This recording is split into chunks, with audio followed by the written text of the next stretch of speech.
السلام علیکم ورحمۃ اللہ وبرکاتہ۔ محترم ناظرین، ایک نہایت ہی اہم اور ضروری مسئلے کے ساتھ حاضر خدمت ہوں۔ آپ حضرات اس چھوٹی سی ویڈیو کلپ میں آخر تک بنے رہیے گا۔ مسئلہ ہے لیٹرین میں قبلے کی طرف منہ یا پیٹھ کرنا۔ حدیث شریف میں اللہ کے رسول صلی اللہ تعالی علیہ وسلم نے ارشاد فرمایا، جب تم میں سے کوئی رفع حاجت کرے تو نہ قبلے کی طرف اپنا منہ کرے اور نہ ہی پیٹھ کرے۔ یہ مشکوٰۃ شریف کی حدیث ہے، صفحہ نمبر 42 ہے۔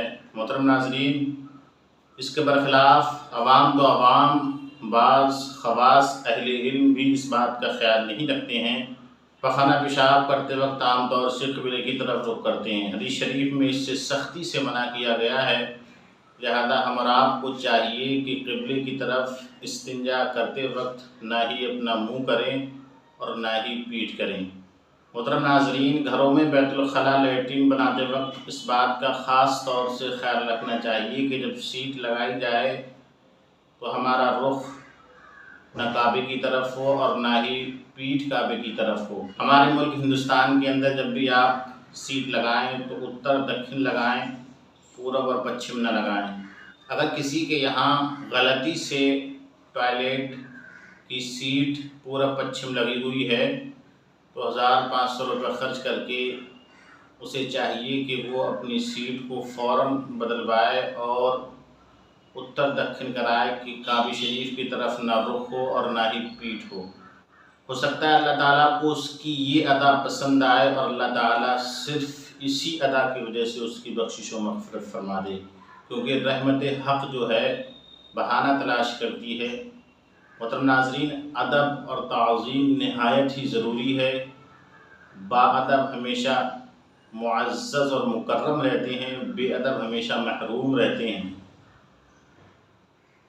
مزید یہ کہ بے ادبی سے محرومی آتی ہے اور خیر و برکت بھی اٹھ جاتی ہے، نحوست انسان کو گھیر لیتی ہے اور ادب سے خیر و برکت آتی ہے، رحمت برستی ہے، زندگی پر سکون گزر جاتی ہے۔ لہذا ضروری ہے کہ اگر غلطی سے یہ کام ہو چکا ہے تو اسے برقرار نہ رکھا جائے۔ محترم ناظرین، ساتھ ہی ساتھ ایک ضروری مسئلہ آپ حضرات یہ بھی سماعت کر لیجئے گا۔ عام طور سے پوچھا جاتا ہے کہ بھئی آپ نے نماز کیوں نہ پڑھی؟ تو لوگ یوں بہانہ بنا دیتے ہیں کہ ہم پاک نہیں ہیں۔ جب ناپاکی کا سبب پوچھا جاتا ہے کہ آپ پاک کیوں نہیں ہیں تو وہ یوں بول دیتے ہیں کہ ہم نے استنجا کر لیا تھا، پیشاب کر لیا تھا اور پانی وغیرہ نہیں لیا تھا یا ڈھیل کا استعمال نہیں کیا تھا۔ اسی طریقے سے کچھ لوگ یوں بھی کہہ دیتے ہیں کہ ہمارے کپڑوں پر کچھ گندی چھینٹیں آ گئی تھیں اور وہ نماز سے دستبرداری کر دیتے ہیں اور انہیں ایک بہانہ مل جاتا ہے نماز نہ پڑھنے کا۔ حالانکہ محترم ناظرین، آپ تمام حضرات اتنا تو ضرور جانتے ہوں گے، علماء سے سنا ہوگا، تقاریر بیانات میں آپ نے سنا ہوگا کہ نماز جو ہے کسی بھی حالت میں معاف نہیں ہے۔ اگر انسان کھڑے ہو کر کے نہیں پڑھ سکتا ہے تو اسے حکم ہے کہ بیٹھ کر کے نماز پڑھے، اور اگر بیٹھ کر نہیں پڑھ سکتا ہے، اتنا معذور ہے، تو اسے حکم ہے کہ نماز لیٹ کر پڑھے، اشارے سے پڑھے۔ محترم ناظرین، اس سے اندازہ ہو سکتا ہے کہ نماز ایک ایسا عمل ہے، نماز ایک ایسی عبادت ہے، اللہ تعالیٰ کی ایسی عبادت ہے کہ کسی بھی حال میں معاف نہیں ہے۔ تو ہم یوں ہی بہانہ بنا دیتے ہیں کہ ہم ناپاک ہیں اور نماز چھوڑ دیتے ہیں، حالانکہ صحیح مسئلہ ان لوگوں کو معلوم نہیں ہوتا ہے۔ صحیح مسئلہ، صحیح جانکاری، صحیح معلومات ہم آپ تک پہنچانے کی مکمل کوشش میں ہیں۔ صحیح مسئلہ یہ ہے کہ اگر کپڑے پر کوئی ناپاک چھینٹ آ بھی جاتی ہے تو اتنا کپڑا آپ 3 بار اچھے سے دھو لیجئے، کپڑا آپ کا پاک ہے اور آپ بھی پاک نماز ادا کر سکتے ہیں۔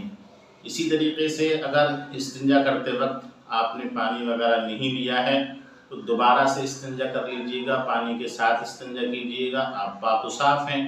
اگر بدن پر کہیں کوئی ناپاکی لگ جاتی ہے، مثلاً پیر پر بچے نے پیشاب کر دیا یا آپ اپنی گود میں بچے کو لیے ہوئے تھے اور بچے نے پیشاب کیا اور کچھ پیشاب کا اثر آپ کے بدن تک پہنچا، تو بدن کا وہی حصہ اگر آپ دھو لیں گے تو آپ پاک و صاف ہیں، آپ کو مکمل غسل کرنے کی ضرورت نہیں ہے۔